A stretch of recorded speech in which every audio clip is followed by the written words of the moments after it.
Big Ed here, and today I wanted to talk to you about pistols versus revolvers.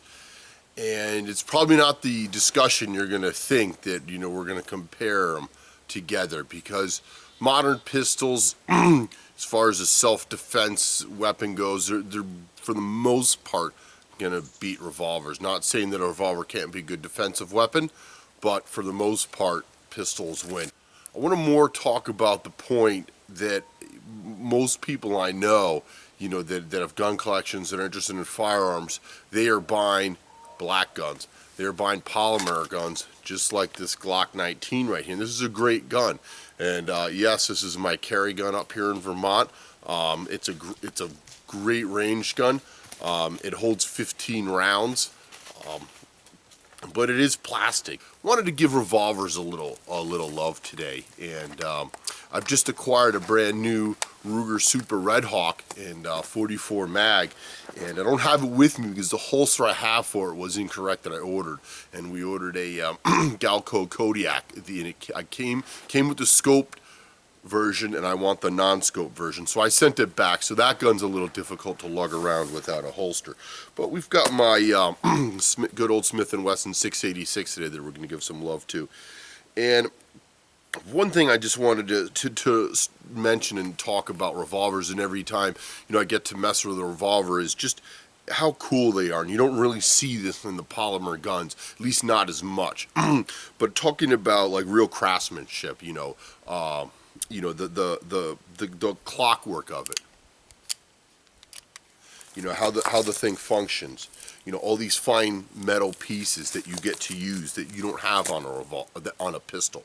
They're just a lot of fun. They also feel great in the hand. Most revolver grips are better than pistol grips because you're not restricted by the magazine, and they're dictating how big the grip has to be. So revolver grip, it can be. I don't have a pistol that has as nice as grip as this whole grip right here on the 686. Is not even close. This just kills any pistol grip I have. I have some nice pistols that grip very nicely, but not like this.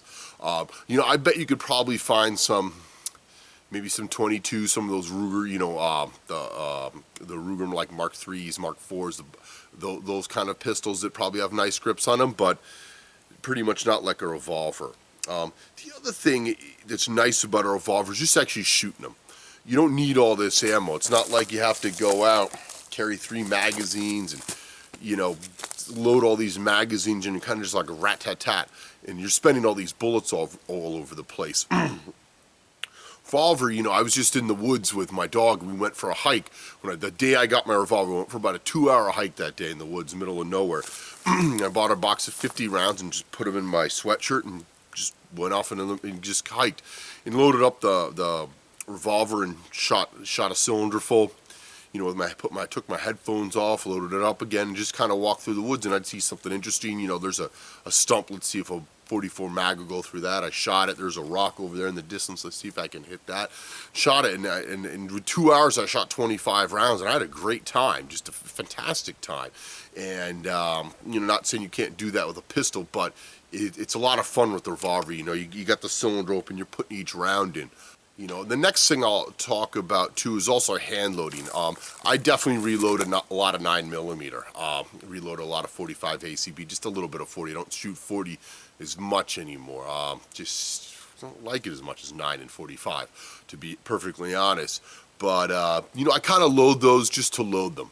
45 ACP you can play around with a little bit. 9mm a touch, but it's really a lot of fun to reload a 357 Magnum cartridge, because you can load it all the way down. You can load 38 specials that'll shoot out of this. You can load all the way up to, some hot, 1,500, 1,600 feet per second, 357, 125 grain bullet going that fast, with 800 pounds of muzzle energy behind it, down to, 250 from a 38 special. You can load all sorts of different bullets, big fat wad cutters, little 110, 125 grain little rippers, 158 grain soft points, hollow points, and there's a ton of bullets, and it's just fun to experiment with all those different loads, of revolver rounds, and it'll shoot anything. With a pistol, you can't really do that because it has to cycle the action.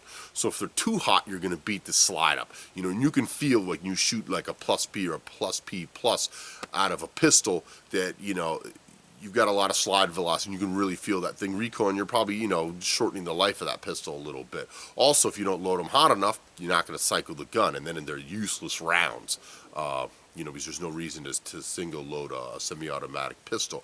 But, to all you guys out there, and it seems like it's all the rage, and everybody I know just wants a black polymer gun. And yeah, they are great, and they have their place. But once you get one or two of these, go out and get yourself a revolver. I just was listening to the owner give a lecture. I think it was from Double Action, that gun shop, and he was talking about his sales, and that he's selling pistols at 10 to 1, from revolvers. And it was just, I was sad to hear that, and he says revolvers are definitely on the downtrend, and that's just too bad. These are just great firearms. And I would say the big deterrent probably from these is going to be cost. This is at least an $800 gun. You can pick up a good polymer gun for $500. Plus the ammo is a little bit more. 357 Magnum, even 38 Special is going to cost a little bit more than 9mm, even 40. But probably as much as some 45. 44 Magnum, that's big bucks. That's $1 every time the gun goes bang, basically, with tax once you put it on a box of ammo. You don't shoot them as much, With a Glock, you can go out with a Glock, any 9mm modern handgun, and go off and blow a couple hundred rounds. You can with the 357, but usually you don't. Usually I know if I shoot off a box of 357 mags, that's a lot. Usually I won't shoot off a box, and basically your big detractions from this will be from a pistol, it's going to be the width. With a cylinder, you're not going to be able to carry it as well. It's not as easy to carry. And this revolver right here, I have that Bianchi X15 shoulder holster that I carry it right underneath here. When I go out hiking with this revolver. Also, it does way more. It's heavier. Your capacity is down. This one holds 7 rounds. You can get the 357s now from Smith that hold 8 rounds. And 8 rounds, I think they call it the R8, and there's 2 of them. They're almost identical. That I believe have 5-inch barrels on them. Also, unless you're Jerry Mitchelluk, you're not going to be able to reload them as fast. I have speed loaders, and I practice not as much as I should, but we do have speed loaders, and we try to rock these things. But they are, they're a lot of fun. Also, the grips on these things are great. All those seem to rage now are all these panels on these pistols. Now you can take on and off, and back straps on, the Gen 4 Glocks and all that stuff. And that's all fine and dandy. But you put in Smith & Wesson L-frame, on eBay or on Midway USA, and you look at the different amount of grip panels, the grips you can get for these things, it's just an infinity. And the custom guys out there making laminated wood ones for, $100 a pair that are beautiful in different colors and all sorts of stuff. It's just really neat, and they're really customizable. But, some of the other different, pluses on this too, it's more shootable too, in a way, because you have a longer sight radius. You can wring out more accuracy out of a revolver than a pistol. And anybody that has a good revolver,